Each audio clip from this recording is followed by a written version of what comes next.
Hey everybody, One Wisdom here. Sunday, January 12th, 2014. It's 2:33.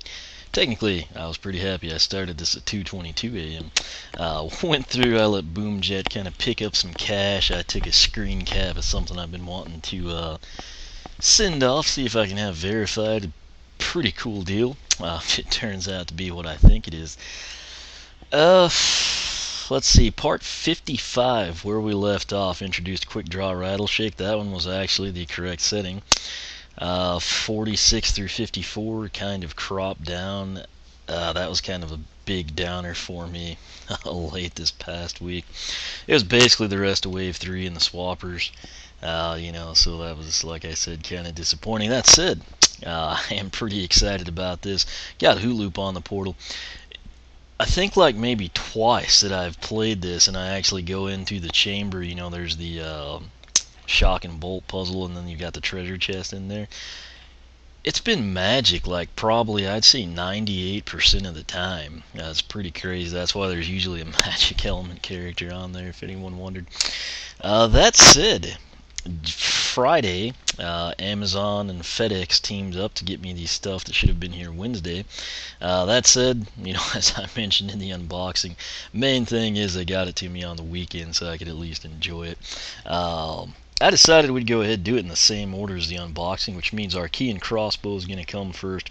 Camo, again, is kind of like the big excitement point, if you will, so we're going to kind of go that route. What I'm going to do right now, though, you can probably tell by the title, is introduce Grim Creeper. Then I'll put the Arkeyan Crossbow on. It'll unlock everything. We can kind of see what it does here in the training grounds. Then when I do camo in the next part, I'll go ahead, I'll throw the Arkeyan Crossbow on there as well, in case people skip over this one, since, Light Core Grim Creeper, legendary Light Core, have been around a while. But that's it. I'm going to pull, that was actually Enchanted Hoot Loop, if anyone cares, and we will stick standard Grim Creeper. Can't stress that enough. This is the original, even though it came out well after, the Light Core figures did. But nonetheless, my nephew is really pretty good with this guy box stock, so it should be the same old song and dance, but we document things, so we're gonna do it that way. Nonetheless, gonna back out of here. You can see his cutscene intro.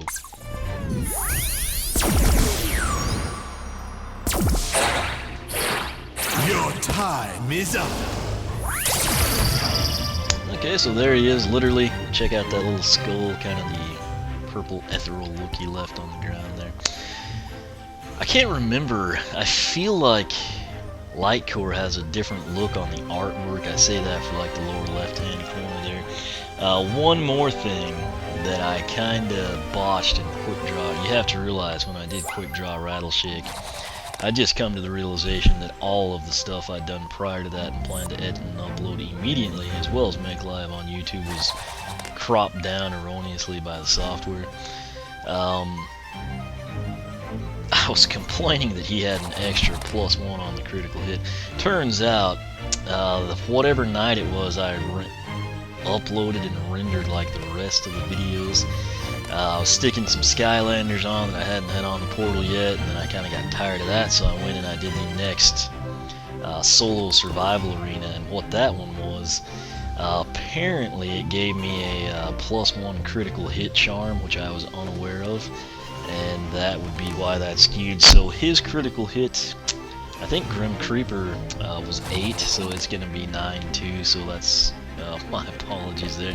At least I caught it before it went live. But that said, that's what he looks like. Pretty cool. I really like his standard pose a little better than the Light Core figures, for what it's worth. Let's see here. We'll come over here. We'll do the jump. There's a look at the backside again. On the figure, I felt like you saw more of his body and it wasn't cloaked up like it was previously. So go ahead and kind of showcase some jumps here. We'll have Shipwreck Island coming up after camo. So, that's pretty much that. Primary attack is going to be the Scythe Smack. Pretty cool attack you saw there. Hit initially with the 35 minutes. So we will call that 23 to 35. Secondary attack is ghost form. You should remember this when you basically pop out, of the armor or shell, if you will.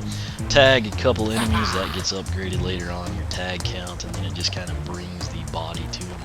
That was kind of a intimidating little idle animation there. Anyway, I'm gonna go tag that guy and this guy, and you get the feel. I think it does like 15 to 45. The 45, of course, is going to be on the rare end of the spectrum, but it does that nonetheless. Now, I suppose what we need to do is come in here and go to collection. I'm going to cycle over here to Spyros. Let me actually cycle to the charms for you. As you can see, Elemental Noms, I guess is what you got from Hungry Hungry Gobblepots, which is really the only one I've played. Just kind of level characters up, see how they perform. Then, like I said, it was actually Legendary Bouncer of all people. This is why I wasn't probably paying a lot of attention when it went down. Took him through the next one. I can't even remember what it's called, but it's like Pointed Something. And, yeah, Pointing Spear +1 critical hit. So yeah, that kind of skewed that for me, and I was unaware of that. My apologies, but that is the story there. So we'll cycle back over here to Spyro's Head. 106 overall and 15 for the undead element. That now ties it with life just behind magic for second place. We'll go ahead, come in here, and he should be towards the end. There's our legendary light core and then light core. So we'll cycle over here. There's our guy we wanted to see. Yeah, those are actually different arts, or inset box images, if you will. Note there, you really can't see his. I guess the legendary one's even slightly different than the regular light core one. Anyway, you get the idea. Pretty cool. Doesn't mean a whole lot, but at least they are somewhat different in the event that you have all three. That said, Grim Creeper again. This is a standard figure, not light core. Your time is up. That is a slogan. Let's go ahead and read that biography. When he was young, Grim Creeper visited the prestigious Grim Acre School for, you can say prestigious too, that's what I usually say, but I was kind of choking. Prestigious Grim Acre School for Ghost Wrangling, hoping to attend as a student, but when the Scaremaster interviewed him, he found that Grim didn't have any of the usual training that other students had. Because of this, he was turned away. However, as the young Grim was about to leave, a herd of rampaging ghosts suddenly flooded the school, carrying away the faculty and leaving the students to fend for themselves. Grim Creeper stood his ground, not only defending the other students, but using his amazing reaping talents to fight back the ghosts and contain them until help could arrive. Now a Skylander, Grim is considered one of the best reapers ever to swing a scythe, proving that studies alone are no substitute for bravery, passion, and true heroic spirit. So, pretty cool story there. We're going to back out of here. Let's see if the art's the same. Yeah, so pretty much, exactly the same across the board there. That said, we're going to back out, go into Skylander, take a look at his stats. Max, the cool thing right now, since I'm recording, it's Saturday night to me, but it's really a Sunday for the game. I think today is like the +10 XP. What I'm getting at, there's like nothing going to skew it. Here lately when I've been doing introductions, it's always been like +30 health, +10 speed, all that kind of stuff. So these are his true stats. 250 max health, 43 on the speed, 6 on the armor. Critical hit box stock is 8. Again, I was unaware that I got that charm that actually did something meaningful here, so that was the case with Quick Draw Rattle Shake as well. But elemental power, thanks to that +70, he's sitting at 95. So let's back out of here. Gonna go to upgrades. This is, of course, the big one. Scythe swing, we showcased that. What was it? 23 to 35. Press Y to swing a ghostly scythe at nearby enemies. Secondary attack is ghost form. Press A to separate from the armor. Touch up to 2 enemies. We showcased that. While in ghost form, to mark them, press A again to attack them with a living armor. As with all standard Skylanders, you basically have, your 4 purchased upgrades, 3 down the path in the Soul Gem while power applicable. His first purchased upgrade is Poltergeist Scythe. The cool thing, it is his tertiary attack. Press X to knock enemies into the air with a spinning spectral scythe. I'm very excited to pick that one up. Second purchased upgrade is Spirit Scythe. Press Y to swing a more powerful scythe that does increased damage. Third purchased upgrade, Spook and Destroy. Press A to go into ghost form and leave behind living armor. Touch up to 5 enemies. This is an upgrade box stock. You can only tag 2. Touch up to 5 enemies while in ghost form to mark them. Press A again to attack them with a living armor. Final purchased upgrade before picking a path, Armored Amour. Living armor does increased damage when it flies back to Grim Creeper. Those pointy boots hurt. Now you've got 2 choices on your path. You can take the Grim Scythe style path, it's the top one, or you can take the Spooky Spectre path. They are pretty much what they sound like. Top path obviously going to kind of address your primary, and the bottom path kind of going to address ghost form. So Grim Scythe style begins with Spear of Fear. Hold X for a short time to spin the scythe in a larger area and repeatedly hit enemies into the air. Second one is Grave Danger. Critical hit is increased. Again, these are kind of interesting aspects with our Newlanders where stat attributes other than armor are actually bumped up. Critical hit is increased. Concentrated ghost particles make it easier to damage more enemies. And the last one down this path is Ghastly Damage. All attacks do increase damage for a short time after enemies are hit by the living armor. Coming down to the bottom one, as the headset tries to fall off, it's the Spooky Spectre path. It begins with It's Alive. Press A to go into ghost form and leave behind living armor. Living armor will attack nearby enemies when it is attacked. This, of course, kind of reminiscent of Eyebrow. Second upgrade, Haunted Help. Press A to go into ghost form and leave behind living armor. Enemies between ghost form and the living armor take damage. This means you can kind of set this up, so that should be quite advantageous. Then, last one, Soul Sampler. Regain some health for each enemy hit by Spook and Destroy. So this is kind of like a trademark for the undead characters. It seems like quite a few of them have that ability. Soul Gem. This one's found in Ironjaw Gulch. That is coming up. I am debating playing it tonight. It is called Help from Beyond. A ghost ally appears from defeated enemies. It will seek out and attack other nearby enemies. So, I've got to adjust that headset so it doesn't fall off because I'm about to have to bend down to get the crossbow. That said, before we do that, we have to look at the quests. Again, I've really debated eliminating this part, but, defeat 1,000 enemies, eat 15 pieces of fruit. Don't take damage outside story mode, win 10 PvP. Big fan of this one for obvious reasons. If you don't like Grim Creeper, you think, man, his primary is weak, the secondary one I don't like. This literally makes you get him to level 20 and have all the upgrades, and then pass your judgment, basically. If you hate him at that point, that's great, but at least give the guy a chance. More often than not, if you fully upgrade anyone, I don't care who it is, even if you still hate them, it will just kind of lessen that several degrees. And in most cases, for most people, it's going to just be, kind of like, wow, that character actually turned out to be pretty good. So, undead specific, again, this one, not a big deal to me. 7,500 elemental bonus.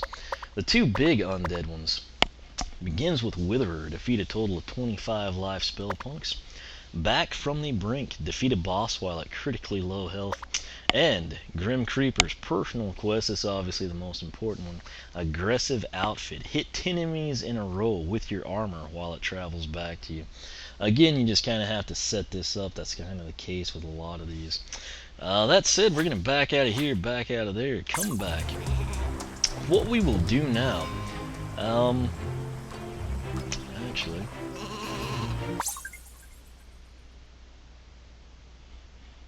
I'm trying to think here.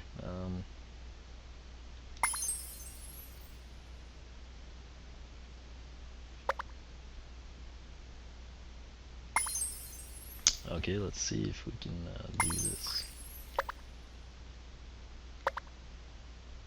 This is Pokey Pokey Spikes. This is the one that I had Legendary Bouncer do. Note that all of these are locked. Basically, 1, 2, and 3 are available.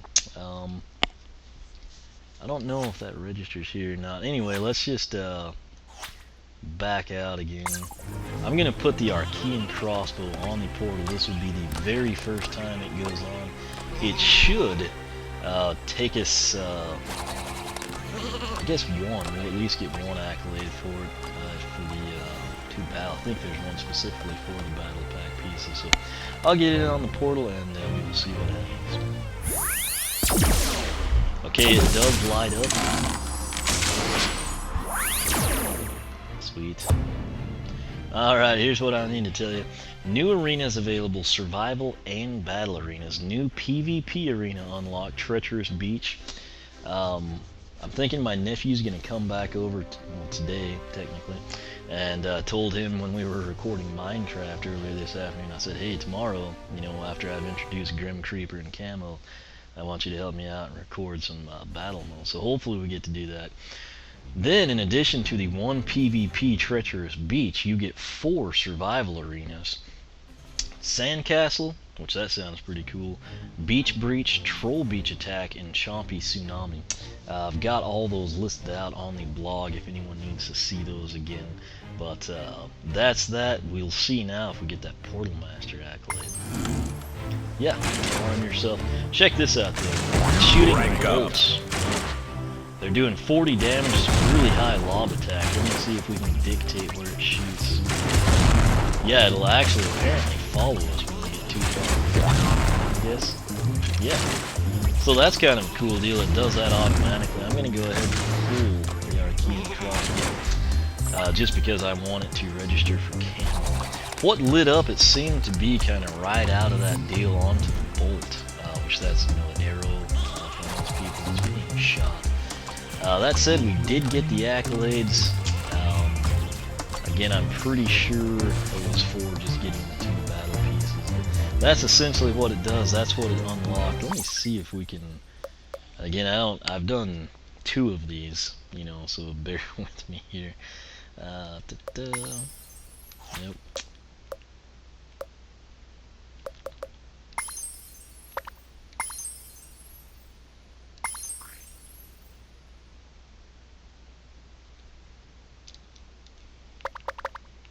Let me just cycle all the way. Wait, what is that? There's Sandcastle. That's one of our new ones. Beach Breach, Troll Beach. Oh, I thought they spelled beach like wood that way. Chompy Tsunami. So there those 4 are. Okay, this one, no. Anyway, we won't worry too much about that. Gonna back out of here, back out of there. That is pretty much it. This is Grim Creeper again. You have kind of seen him already thanks to Light Core Grim Creeper and Legendary Light Core Grim Creeper. This is Standard Fare Grim Creeper, and of course he was packaged with Series 2 Thornhorn Camo and the Arkeyan Crossbow in the Arkeyan Crossbow Battle Pack. So, next introduction is going to be a big one for folks. We're going to come in and actually do Thornhorn Camo. We'll get to take a look, kind of preview his wow pow, if you will, so that's going to be exciting. That said, as always, thank you for watching. Make sure you're subscribed. That way you will be up to the minute in terms of when things get uploaded. You'll be amongst the first to know. You can follow me on Twitter, like me on Facebook, circle me on Google+, whichever you prefer. Again, thank you for watching, and I will catch you back here for part 57 of our introductions when we introduce Thornhorn Camo.